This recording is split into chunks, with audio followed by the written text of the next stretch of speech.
Good morning guys. Ayan, familiar ba kayo sa punong to? Ganito nga ang itsura ng kanyang mga bulaklak. Fuchsia pink naman ang kanilang mga kulay. At sa kanyang halimuyak naman, ayan, may kaunti siyang aroma. Ang ganda ng kanyang mga bulaklak guys. Parang cherry blossoms nga kung ihalin tulad. So dito nga may napansin nga akong seeds niya yata ito. Ayan. Ayan, subukan nating humingi ng isa. At try nga nating itanim para sa propagation para gawin nating bonsai material syempre.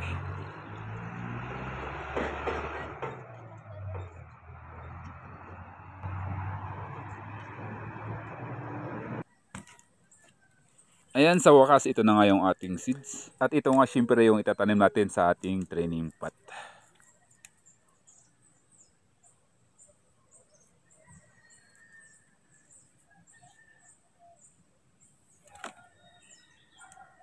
Yan guys, sa malapitan gaytong ang itsura ng kanyang mga buto. Parang may pagkabulak nga siya at nakikita ko dito mabilis siyang mailipad kung may hangin.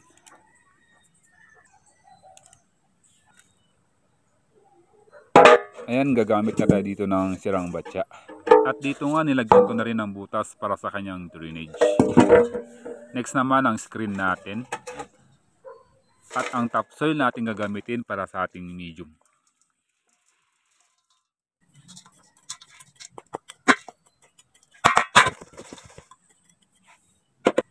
Ayan, ito na nga yung ating mga seeds. At ready na nga siya para may tanim.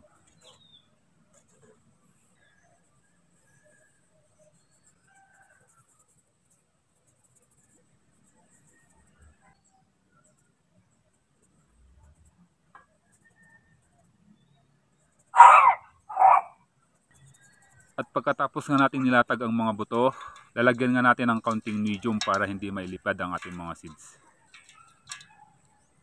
At last step, syempre, diligan na natin ito.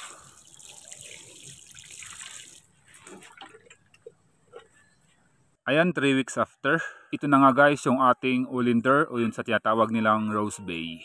Ayan, pagkalipas nga ng 3 weeks, nasa 1 inch na ang kanilang mga taas. Napansin nyo nga dito, ilan lang ang tumubo sa ating seeds at hindi 100% na tumubo lahat. Nasa 30% lang nga ang nabuhay. Ayan, ayos na ayos pa rin sa atin yun. At least meron pa rin tayong napabuhay na Oleander. Ayan, kapag nga nagtuloy-tuloy ang kanilang paglaki, syempre susubukan pa rin natin itong gawing bonsai material. At aabangan nga natin ang kanilang pamumulaklak.